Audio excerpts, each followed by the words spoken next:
uzima tele.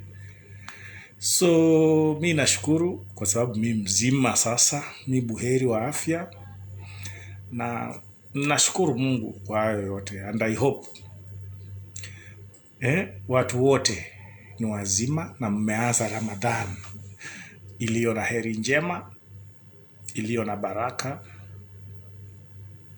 Na tafadhali kama una uwezo usisahau wale ambao hawajiwezi. Otherwise, asanteni sana wale watu wameweza kujoin live hii. Tafadhali kama umeweza kujoin live hii, kindly share once, twice, thrice, 4 times ili tuweze kufikia wengine zaidi. I know kuna challenges saa hizi, kazi ni nyingi, especially kwa house managers or domestic workers, but inshallah mwezi mmoja si mwingi, utaisha tu without you noticing kwamba utaisha. So vile ninaona kuna watu 70, tafadhali live hii iweze kuwa shared at least that 70 times. Na kama hujaweza kufollow page, please click the follow button, ndio usikose uhondo ule ambao unatoka katika hii page. Kwa wageni, mimi naitwa Wodrosa.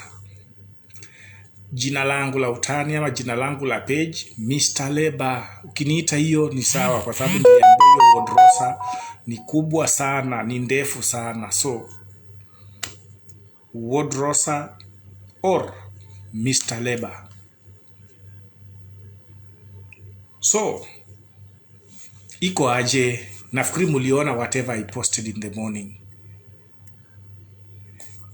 Nilipost ya kwamba maneno ya kujaribu tukue pamoja, at least tuweze kutatua hii maneno. Nafikiri mmeangalia kwa mitandao ama kwa post zangu zile nimepost kuanzia jana. Kuna committee, Senate Labor Committee inatembea kidogo. Kwa saizi wako Riyadh, Saudi.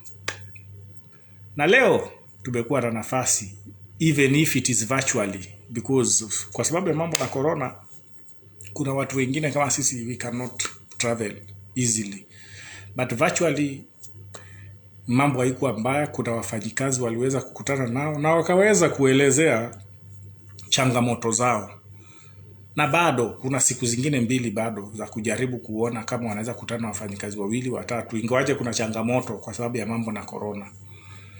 Otherwise, as much as we would like to trust in God, but we have to do our part, then leave the other rest to God. So kwanza, unajua you are my people, you are my inspiration, you are the people who make me going. Because mimi hakuna kitu nachukia kama kuona dada yangu, ndugu yangu, kaka yangu akiweza kuumia, tafadhali. So ndio maana unaona nimejitolea hapa, nimejitolea kwa hali, kwa mali na hata kwa muda, ili niweze kuwafikia nyote. So please, tafadhali, kama uko katika live hii, ile njia unaweza ni support nayo ni moja tu: share huu ujumbe katika vikundi, tag rafiki yako, tag watu wote walio Kenya na walio Gulf, ili watu wawe na information, because kitu muhimu sana ni information. So nitaanza na hapa. Tayari nimeanza mazungumzo na viongozi wengine ama wale wanaharakati wengine ambao wanajaribu kwa njia moja au nyingine kusaidia wafanyikazi in one way or another. So tafadhali, kama uko na any differences na mtu yoyote, tafadhali itabidi wewe uende personally kwa huyo mtu, mutatue mambo yenu. Lakini ukiona hapa ya kwamba nimeinvite mtu ambaye maybe wewe hukubaliani na yeye ama hukubaliani kimawazo na yeye, but ninataka kwa sababu ya umoja wa Wakenya tuwe pamoja, ninaomba tafadhali hiyo maneno, kama uko na personal issues utapeleka kule kando personal. But ninataka kwa kitu ya kwanza tuwe na umoja kama Wakenya, because only united we can win this war, but divided ndio watu watafurahia zaidi, because hawataki tuwe pamoja. So kwanza nataka tuelewe, physical assault or violence, hiyo sio mambo na labor. Tafadhali, wewe ukichapwa, ukipigwa, ukichapwa viboko, ukipigwa ngumi, hiyo ni police case. Tafadhali, hiyo ni police case. Hata usingoje. Namba ya polisi ni 999. Nenda polisi, utapewa P3, then hiyo P3 ndio itakusaidia kwenda hospitali uweze kupata matibabu na kesi itaanza papo hapo. Mheshimiwa Eric Simiyu from Runda 254 Kenya Gigiri, asante sana mkubwa kwa kujoin. So tuelewane. Ministry of Labor inaweza kusikia mambo yako ya umelalamika, umenyimwa haki zako za kimsingi na nini na nini, but ukichapwa, that is a police case and we are not even supposed to discuss anything, kwa sababu serikali iko na mikakati yake, na kama umefanya kitu kama hiyo, serikali itaweza kuchukua hatua. And by the way, wacha nikwambie kitu kimoja, Gulf kuna sheria na hizo sheria ni kali sana, but we people don't know the procedures ya kufuata hizo sheria. Kwa sababu gani nitakwambia? Hii wiki peke yake kuna kesi 3 za assault na zimeweza kutatuliwa kwa njia nyingine ambayo ilinifurahisha sana. Nilisema hivi karibuni nitaanza kuleta story ya testimonies, but kuna watu wame raise issues ya confidentiality na safety yao. So kidogo bado tunaendelea kudiscuss vile inaweza kuwa. But hawa makafili wote 3 hawa walichapa wafanyikazi. Kwa sasa wamebaniwa miaka mingapi? Hawawezi pata wafanyikazi. Namba 2, 2 kati hao 3 wameweza kufainiwa walipe ile pesa yote ya miaka 2. Ile miezi ilikuwa imebaki ya juu yote walipe mfanyikazi. Juu ya hiyo tena walipe ticket ya mfanyikazi kwenda Kenya. So you can imagine, kuna boss alikuwa amechapa mfanyikazi na alikuwa amefanya only 9 months. So ameambiwa alipo mfanyikazi 15 months salary. Hiyo ni mshahara ifike miaka 2, ile contract alikuwa amesign, na vile vile akaambiwa akatie mfanyikazi tikiti. Na licha ya hiyo akapigwa miaka mingapi? 5. Hawezi kununua mfanyikazi ama hawezi kuemploy mfanyikazi on contract. Sasa hiyo ndio maana unapata employer akishajua kwamba unajua haki yako, unataka kwenda labor, ni rahisi sana yeye kukubaliana na wewe na aone ya kwamba mambo inaweza kutendeka na sheria inaweza chukuliwa kati yake. So tafadhali, hii mambo ya kusema kwamba ati umechapwa unakuja kutuambia 2-3 days later haitakusaidia. Inafaa wakati iko fresh, because when you go to police you will be given a P3, then you go to hospital, a doctor will examine you. Akikuexamine, sasa that case will be referred to the Ministry of Labor ambayo itakusaidia. So nimewambia hii wiki peke yake kuna employers 3 wamekuwa punished because of assaulting domestic worker. Nimewambia 2 of them wameambiwa walipe the entire remaining period of the contract in salaries, in full. On top of that, they have been told to pay the air tickets. And on top of that, they have been banned for 5 years not to employ workers again. Because as at now, the government is in control. Sahi huwezi andika mfanyikazi kwa njia ya ukora, because there is musanad. You can employ only through the musanid application. And that means that any application must be seen in government system. So wewe ukisha blacklistiwa kwa system, you cannot employ.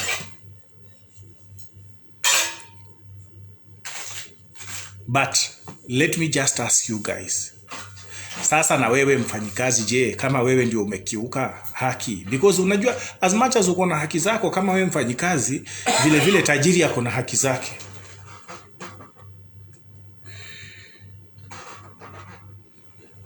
So pia sisi as much as tunataka tuweze kusaidiwa, tafadhali na sisi pia tuweze hakikisha ya kwamba tunaheshimu mkataba, tunaheshimu sheria za nchi ambazo tuko, because hii ndio challenge kubwa sana, because saa zingine tuko na very very good points, very very good observations na very good and genuine questions to ask and reasons, but tunateka back step wakati wanatuambia. Kwa mfano sasa nitawaambia, kwa mfano sasa Qatar sheria zimebadilika, hazijafikia kiwango ile kila mtu angefurahia, but ukweli wa mambo ni kwamba the laws are now better. Sasa wakati naulizwa rate ya watu kutoroka inaongezeka ilhali sheria imetengenezwa ikawa more favorable to the worker, unataka stakeholders waweze kujibu nini tafadhali? Unataka stakeholders waweze kujibu nini? Because anaambiwa kwamba sheria mlisema ndio ziko na shida, ndio maana wafanyikazi walikuwa wanaweza kutoroka. Sasa saa hii sheria imelegezwa ama imefanywa more friendlier to the worker. Why?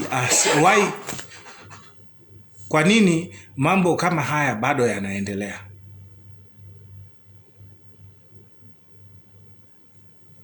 Lydia Kinanu, wewe hebu nisikize, wachana na mambo ya kukohoa, nisikize mimi. So pia sisi tu play role yetu ndio mfanye kazi ikuwe rahisi. If you play your role well as a worker, tutakuwa na more bargaining points wakati tumefika katika ile meza, ama wale watu ambao wana discuss kule watafika kwa ile meza, because wakati wana discuss mambo yenu hakutakuwa na those weak points ambazo ziko pale. So please jaribu sana uweze kuheshimu sheria zile zilizowekwa hapo, uweze kuheshimu mkataba wako, uweze pia kufanya kazi yako kwa njia ambayo ni salama. Wale wanauliza where did that punishment take place? In Saudi Arabia, Chicago, in Saudi Arabia. And these things are now all over Gulf. The laws have been there, but you guys, you don't know the procedure of complaining, the procedure to follow, because running away can never be a solution. Kukataa kufanya kazi without following due process, it will not be a solution. Tafadhali, haitakuwa solution. Na wala watu wanauza mambo ya salary, niliwaambia mambo ya salary ilikuwa na shida and it has not been applied as at now. So tafadhali, let us be patient. Mambo mazuri haikuji kwa urahisi.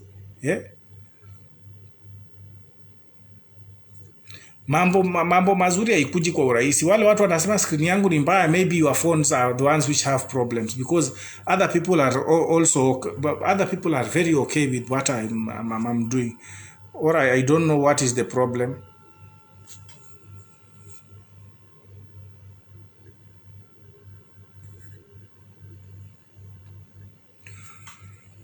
So mimi nafikiria kwamba kila kitu inaenda shwari, na vile mmeona ya kwamba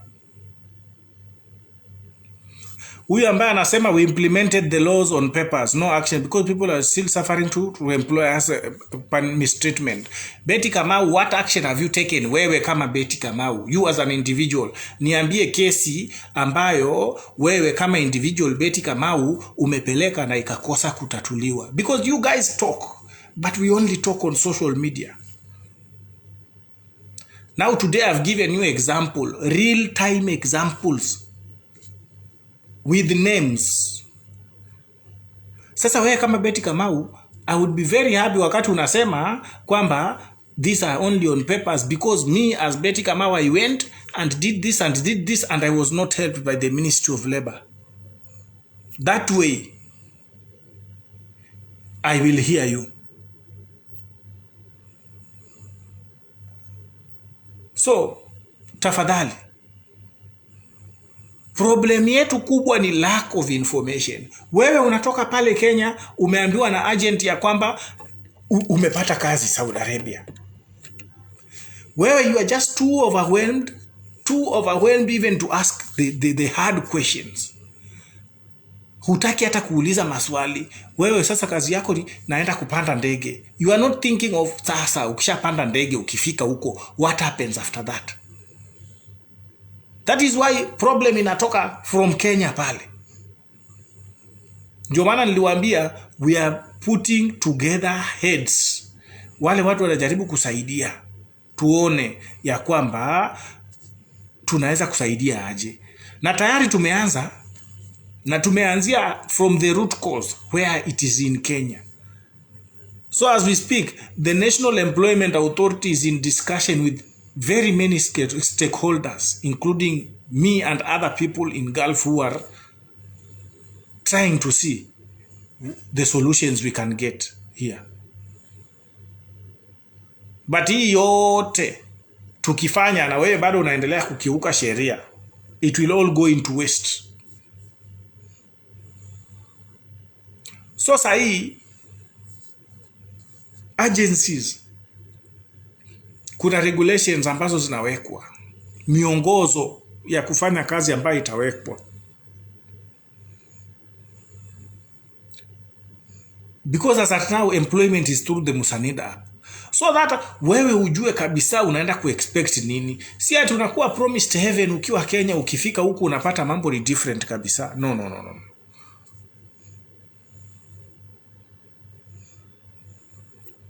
So kitu muhimu, because nimewambia I am not government. I cannot be government. Even if I was government, I cannot do this alone. Watu lazima wawe ambao wamelalamika. But wewe huwezi kulalamika kwa social media, kwa Facebook, kwa WhatsApp, kwa Twitter, yet you don't go to the office which is relevant to help you.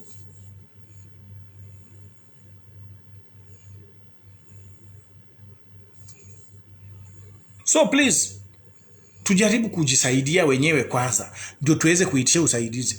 The other day I shared a post here whereby the Senate Committee on Labor is in rehab. Even as we speak, it is there, because even today we had a virtual meeting. Nyinyi badala mujam that wall, that post of that senior member, Super Senator Sakaja, with questions zile ambazo akiwa anakutana na stakeholders kule kwa meza, because hatuwezi fika kwa huku kwa meza sote, aweze kuuliza. Nyinyi you are on the negative. Wengine wanaleta even jokes kwa bahati amekuja kukopa sijui loan sijui nini. My friends, can we be serious on some matters? Yes, joking is allowed, but on some matters tunafaa tunakuwa serious at least at once.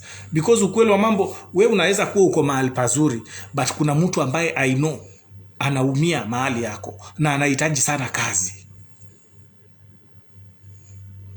Please. So let us be sensitive to people who have real problems. Because niligundua wale watu wanaongea mbaya ama wale watu wanaleta jokes on such serious matters, maybe wao wako comfortable.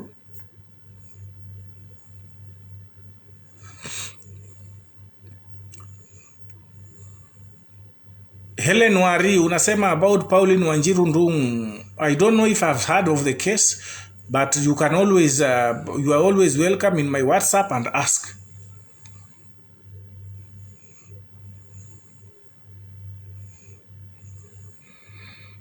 Shikagoko, there is still a way to get to that.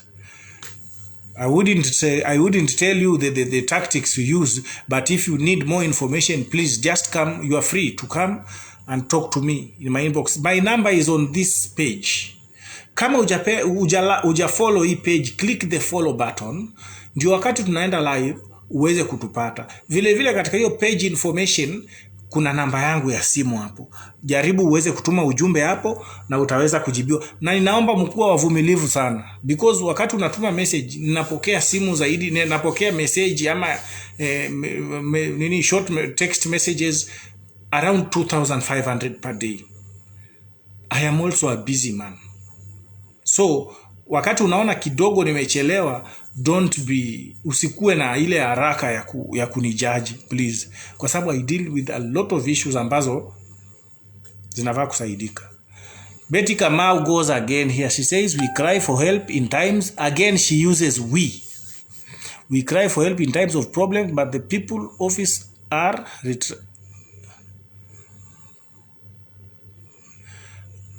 Betty Kamau, if you really had a case, I'd really love to hear about it. So now that you are in this forum, kindly just get in touch and we can see how your issue was mishandled in courts. Then we see what steps can be taken.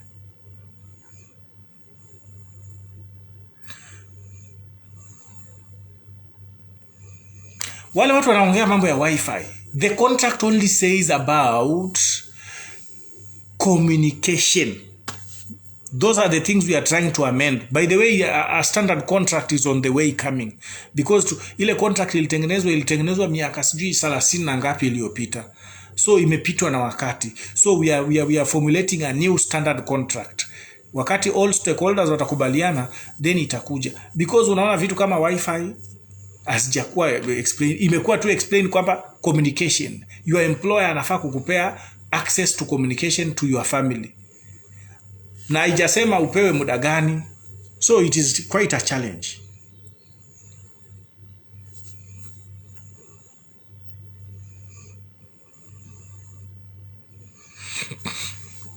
Angela C. Florida, yes, because those contracts are defective. You cannot even pin an agent with that. So it is a bit challenging, very challenging. Maobe Raila Jan, thank you so much. God bless you. Rachel Mueni Mutiso, what? I didn't understand.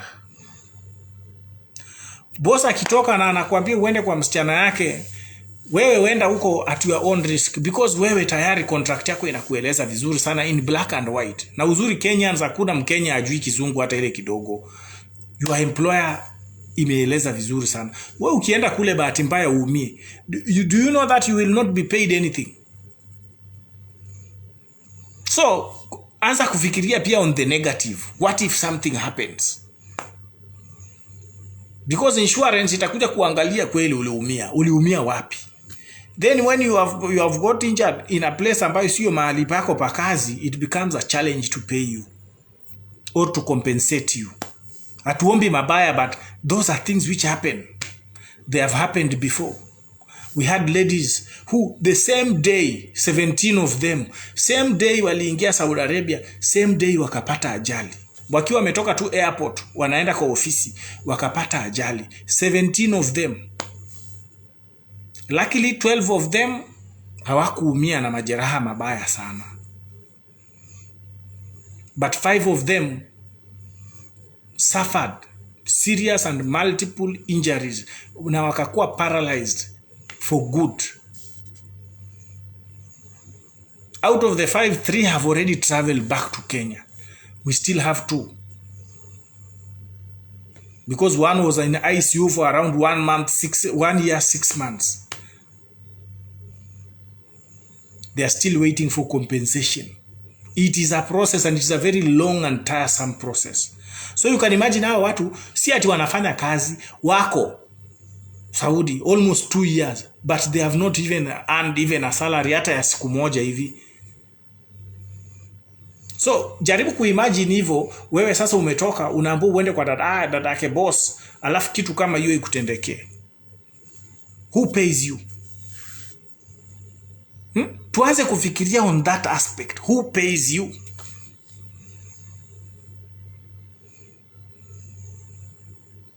Those ladies are really suffering. You can imagine 2 years hujawahi fanya kazi, you have never earned a shilling, na you are in pain. In fact, one of them has undergone 4 surgeries. And there's still 1 more surgery remaining. These people are bedridden completely. They cannot work for the rest of their lives. But uzuri, every procedure was followed. So ile ilikuwa ni ajali. So the government is aware, the embassy is aware, even the agency is aware of this. But it is taking too long. So wewe jiulize, wewe ufike kule kwa boss. Na vile huwa nimeona mpaka unakubali unapewa sijui mizigo mizito sijui mgani. Unabeba. ukivunjika mgongo ama uteguke mgongo upate permanent backbone injury, then insurance has to investigate uliumia wapi, how did you get injured. Then it finds out that wewe umeumia outside your workstation, you will not be paid. My friend, you will not be paid. Na sasa hiyo pia utakuja kulaumu ati labor haikukusaidia, embassy haikukusaidia. Tafadhali. So, tusaidiane wenyewe kwanza. Let us help each other first.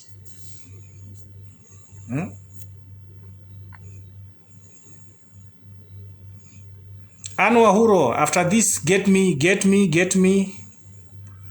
The WhatsApp number Mumbi Blessing is on the page. You just check the page information, you will get the number there.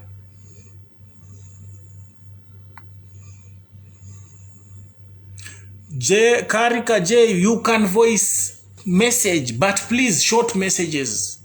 Because every time my phone rings. So if you send a long message, it becomes distorted kitambo nimalize kuisikia.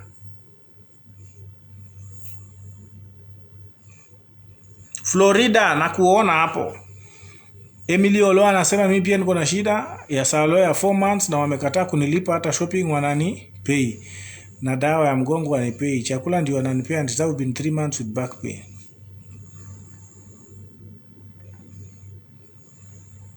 Akigoma kazi wananipiga. Emily Olo, why are you accepting that? Are you a punching bag? Police station ziko karibu sana. Run for help there.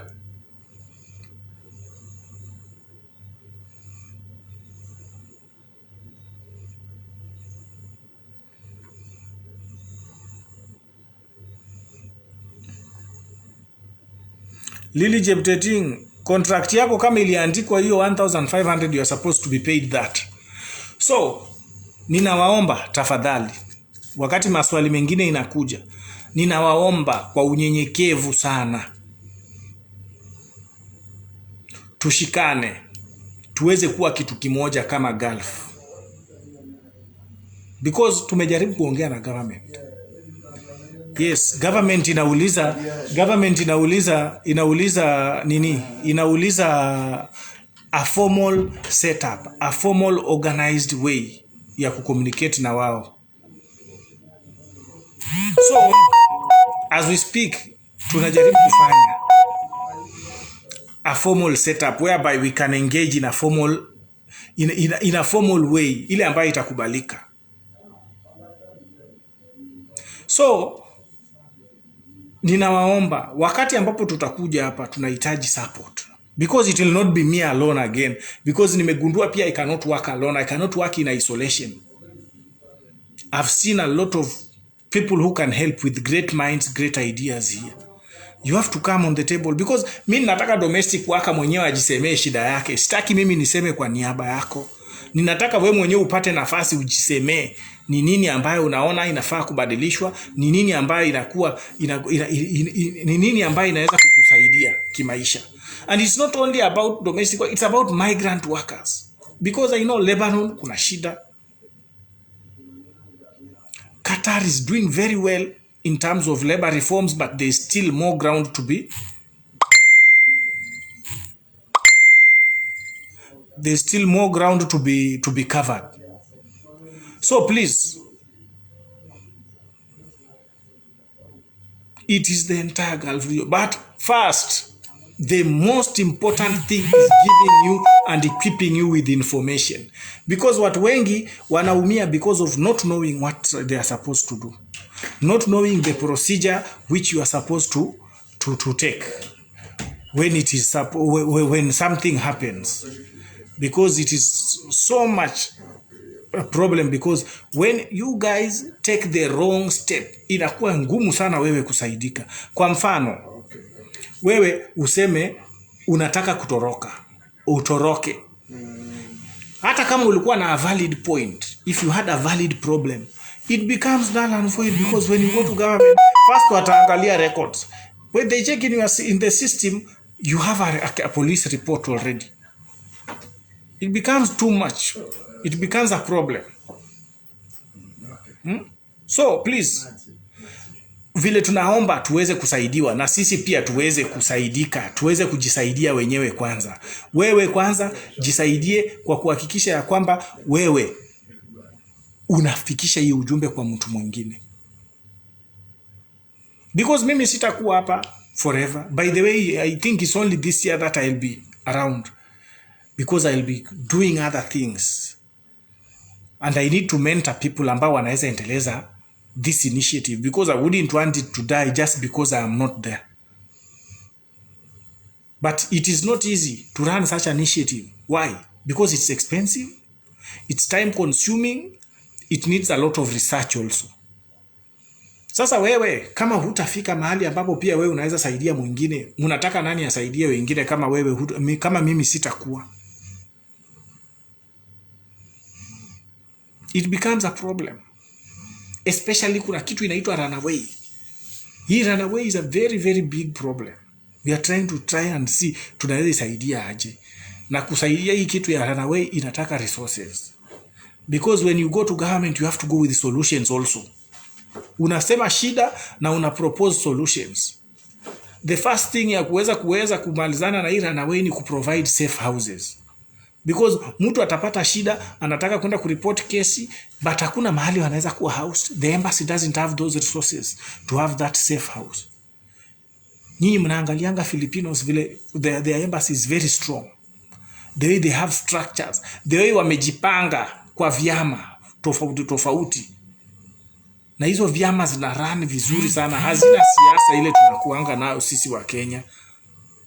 Sasa hata ukiwa na shida, wewe unapeleka katika hiyo chama. Hiyo chama ndiyo itakupeleka kwa nini? Kwa embassy. Because hizo vyama ziko na leadership.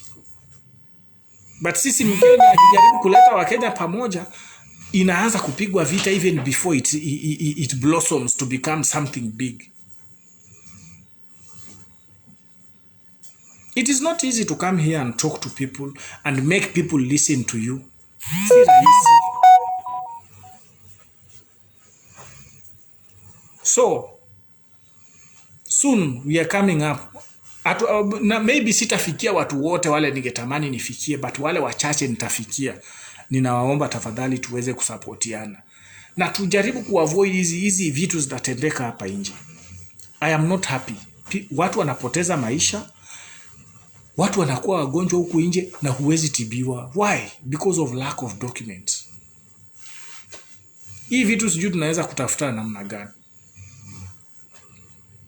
Because you can see there just the other day, Mary Kinuthia. You have heard of Mary Kinuthia. Those people who are on social media. She's lost her life. We don't want to go to the reasons or the circumstances that of which alipoteza maisha, because the fact of the matter ni kwamba ashakufa. Na hakuna kitu tunaweza kufanya. Amepoteza maisha. Unfortunately, the family needs help to send the body back home. Vile mnajua hata kwa contracts, hata wale wanasema anga wako kwa contract, yes. Kwa contract, imesemekana ya kwamba kwa contract, the employer is only responsible for repatriating your body back home. So ukifikishwa pale JKIA, kalas. From JKIA, upelekwe kama ni Kakamega, kama wewe ni wa Kisii, ama wewe ni wa Nyandarua, it's up to your family. So wao information their responsibility inaisha pale JKIA. So wao kuchukua mwili wako waubwage pale JKIA. What about your children? What about your siblings ambao wamekuwa wakikutetea? Tafadhali.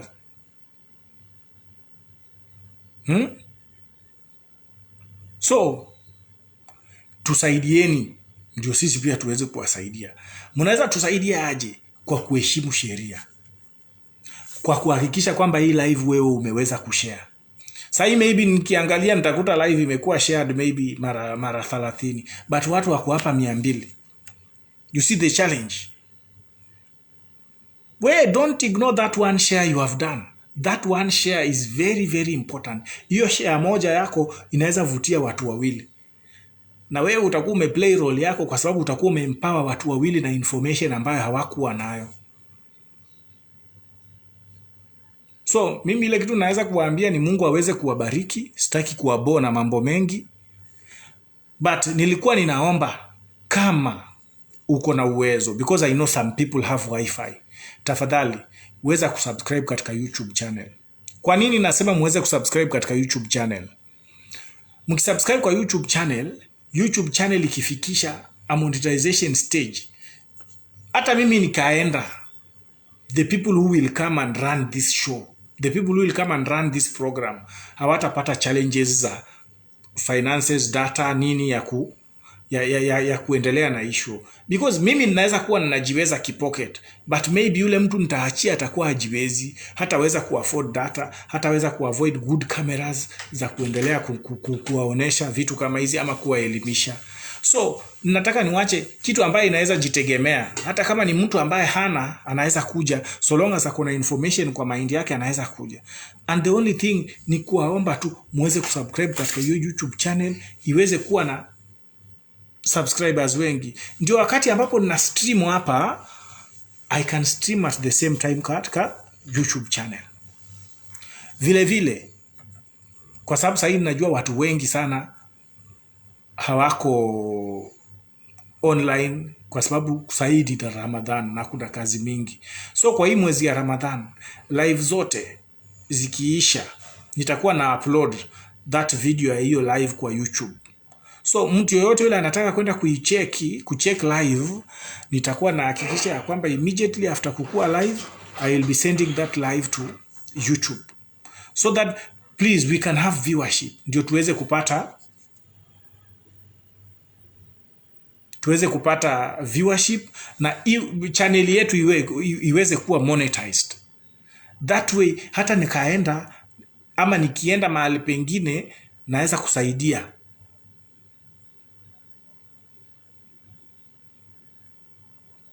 Mtu mwingine akichukua inaweza msaidia kurun the page without having any challenges financially.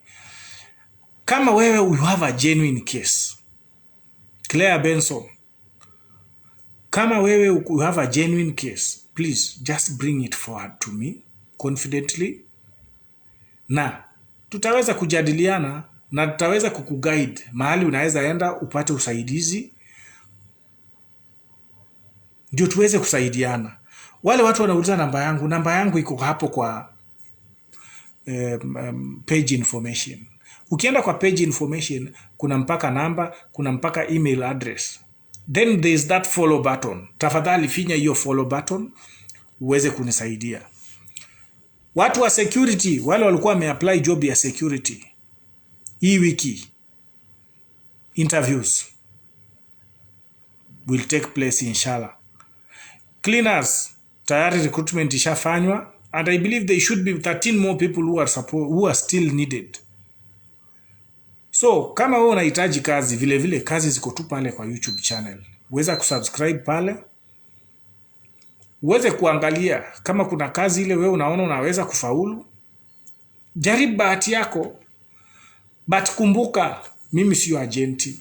Mimi kazi yangu ni kukupatia at least mahali ambapo kazi inaweza kuwa iko. So but akijaribu kufanya vitu ambazo si ile kinyume na vile nilikuelezea, you are free to come and ask me, na hivi na hivi na hivi itakuwa namna gani, ama hivi na hivi na hivi ni ukweli.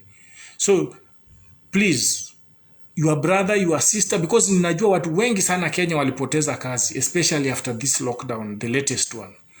Kuna kazi pale, domestic worker, wakati wowote ule, it is free.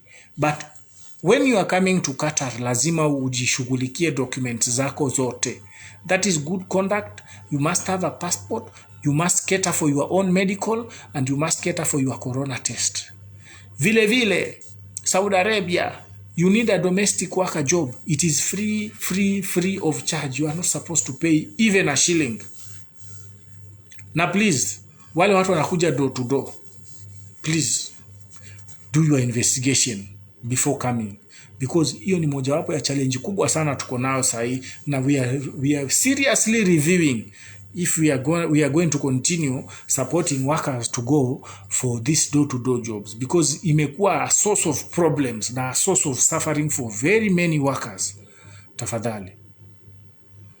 Otherwise, thank you so much. Mungu awabariki. You have any question about the job? Come to the WhatsApp message.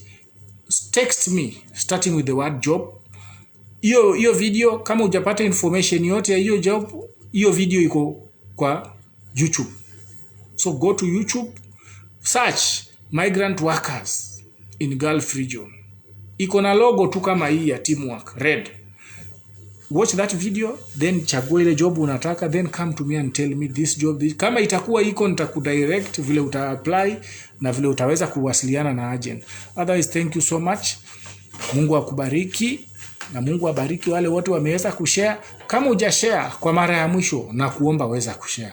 Kama huja click the follow button on this page, please click the follow button on this page. I'm chasing 10,000 followers. Tafadhali nisaidie niweze kufikia hiyo milestone. Otherwise, Mungu awabariki and thank you so much. Bye bye. Now this video will be on YouTube. Tomorrow first thing in the morning we'll find it on YouTube. So wale watu ambao hawakuweza kuwatch the live, tafadhali it will be on YouTube. Thank you so much. May God bless you. Bye bye.